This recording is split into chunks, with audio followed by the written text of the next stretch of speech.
What's up, guys? Working on the Bentley again. We are doing brakes on it this time. Got the rotors pulled off. We're gonna go ahead and get them turned just to save like $1,000 each rotor because they're pretty expensive. Okay guys, before you go ahead and get the car jacked up, what you want to do is you want to turn on the accessory power. The display will come on. Just go ahead and hit home. Now you're gonna hit car. You're gonna hit this last one right here.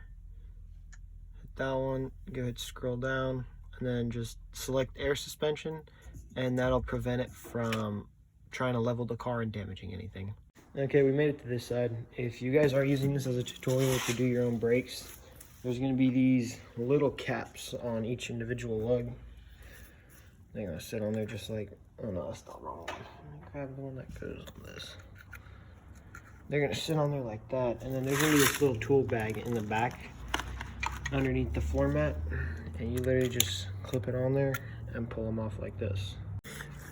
Okay, so now that I have the camera set up, this is what your setup should look like. You put that on there, and it should break loose fairly easily, depending on how big your pipe is. Okay, now that we got the lug key, this is what it's gonna look like. Yours might look a little different. It's in this same tool bag right here with the rest of the stuff that you might need. To get the wheel off, you just kind of find which lug needs it. Okay. Push it on there, grab your ratchet, and remember, improper tools is the way of doing this, because I don't know what the correct way of doing anything is. So then you just kind of let this loose. Okay. And now you should be able to get everything off with your impact.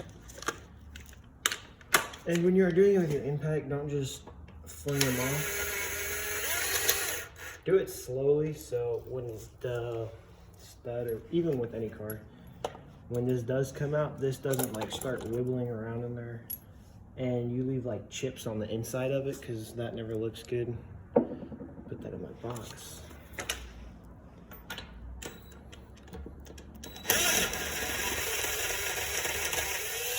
You want to just go ahead and pull them all out pretty slowly like that.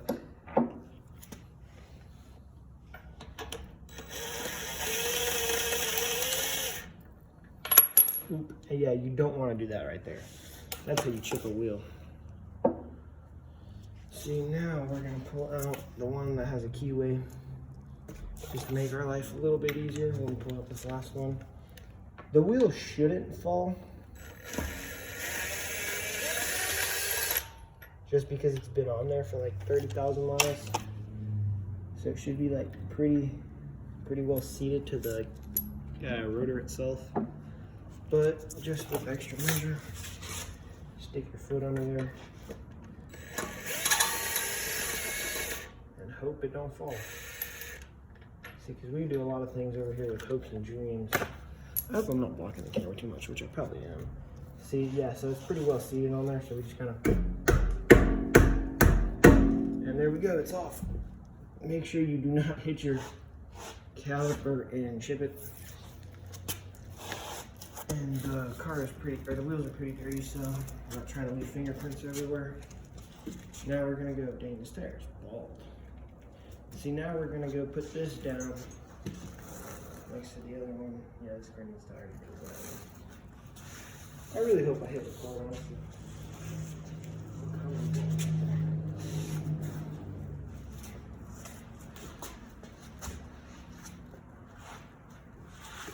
Okay, cool. Now that we got that off, you can see everything is on. You got this little lock. It's a little bolt to keep the rotor from coming off, so you got to make sure you take that out. But in order to remove this, you got a bolt here and a bolt here. But then you want to go a step further and remove your brake line. If I could do this with one hand. That's on there pretty good. Let me get it right. Okay, hold on. I'm gonna have to put the phone. All right, let's see if I can just kind of yeet my phone somewhere. So basically, Here, let me see if I can do this another way. You just kind of want to pull this up like this. And you can see it's kind of slowly coming. And it pops out like that, just so you have more clearance. And then you can come to this one on the back as well. It's behind the strut itself, and just pop this one out. That one pops out a little bit easier. That way you have a lot more clearance on the actual hose itself, so you can move this around. And then you also got this right here, the little brakes sensor thing that lets you know when it's time to change your brakes. That comes right here. Hold it like this, and then you kind of just disconnect it. It's like a regular clip. You just push the little tab on it. And then to remove this part from the bracket itself is a little bit trickier. You gotta kind of see if I can do this with one hand. Get your like fingernail or something, or even a flathead would work. Very gently. You don't want to break it. Well, you could break it if you got new ones, but I believe in spare parts, so we'll keep this one pretty safe in case we have to reuse it.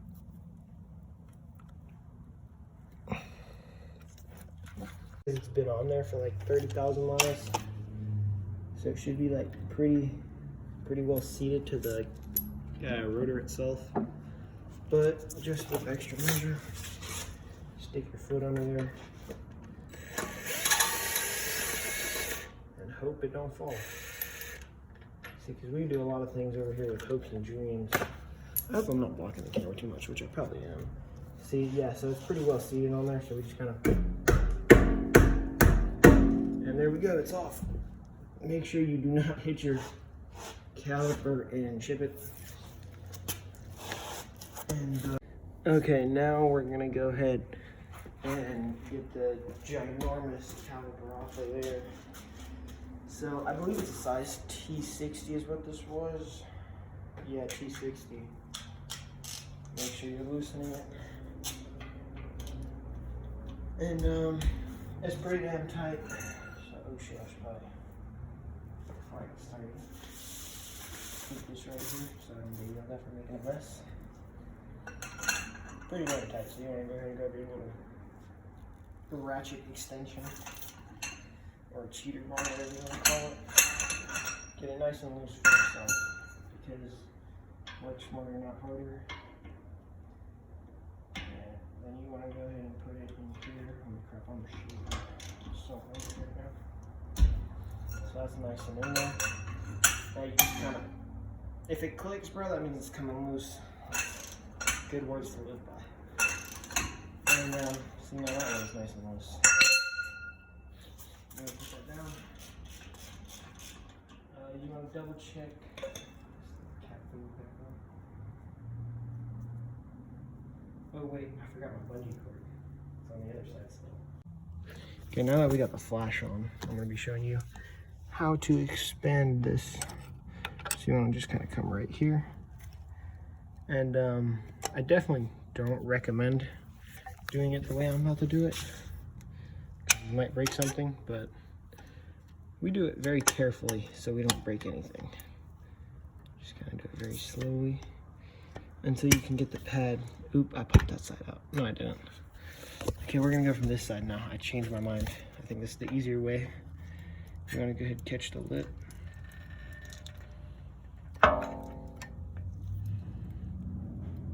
And just push the fluid back through the body of it. Make sure we're not messing up the rotor because we still gotta get them turned. Man, I'm bad at holding this camera.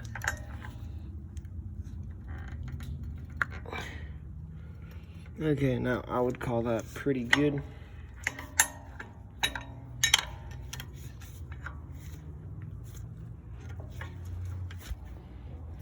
Now you want to just kind of go ahead and repeat the same thing on this back part.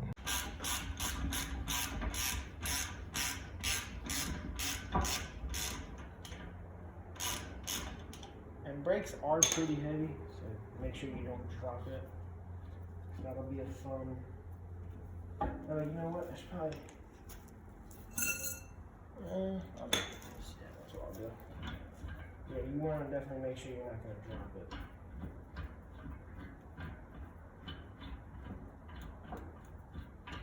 And be careful so you don't chip the paint off of it anywhere. That won't look good once you're done. Alright, so I got that off. Now, what I'm going to do, so I'm going to grab this and pop these pads out. And to pop the pads out, you literally just push them in towards the middle. See if I can turn it like this. See, you just kind of get your fingers back here and pop them out like that.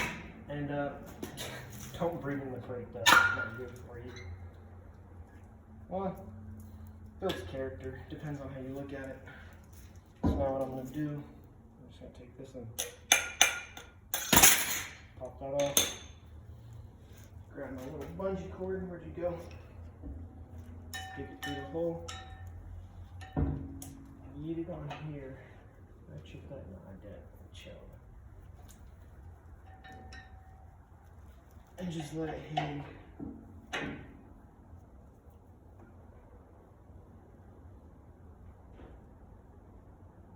Okay, and we're just going to pray that doesn't fall.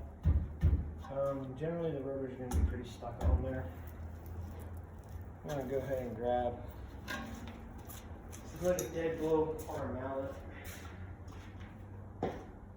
Now, I couldn't find my dead blow because I'm always losing shit, so we're going to use a daggone mallet. And you want to very gently just tap either the bottom or the top or the corners, it doesn't really matter. Or it's a circle, it doesn't have corners, so maybe that in math or science, you never really know. But yeah, I'm gonna hit it with my right side just because my left side hurts. And as you hit it, you can kind of watch it just inch off. And it was probably just a layer of corrosion holding it on, so it's not gonna take much. There we go, that's heavy. See, now that we got this off, you want to line up one of the channels in here, and once you install the first one, the second one kind of just pops in pretty easily.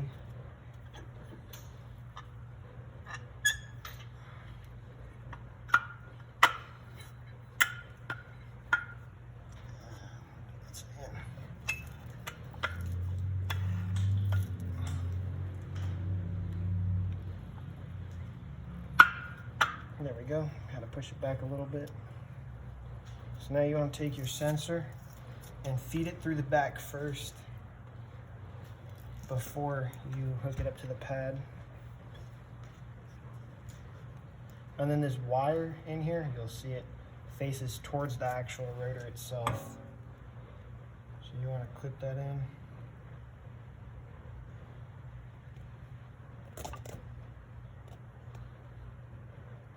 Make sure it goes in all the way.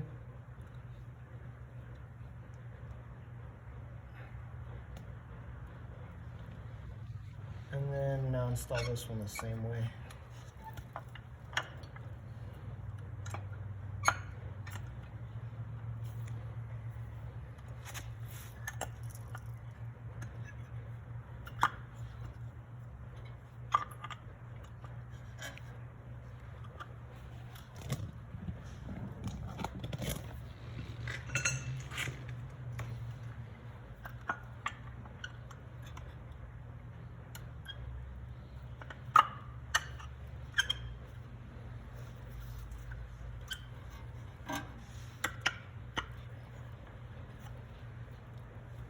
Push it back just a hair. Okay, then you want to take your rotor.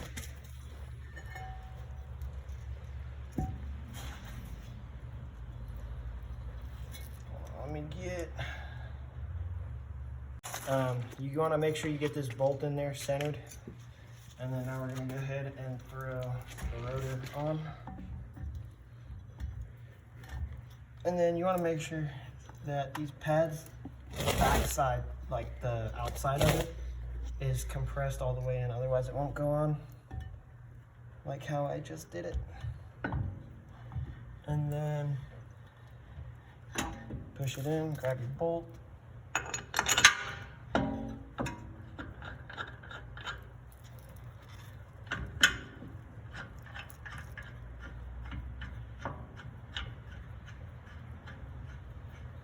And then you want to just go ahead and tighten up the bolts top and bottom. And then, okay, so we got it torqued, and then we got all the wires ran the way they needed to be. Now we're going to go ahead and throw the tire on there and break in the brakes properly. And one more thing I want to go ahead and point out, after you select air suspension, you got the car back on the ground, make sure you turn it off. And then the torque spec for each wheel is 121 foot-pounds. So make sure you go ahead and get those torqued down properly.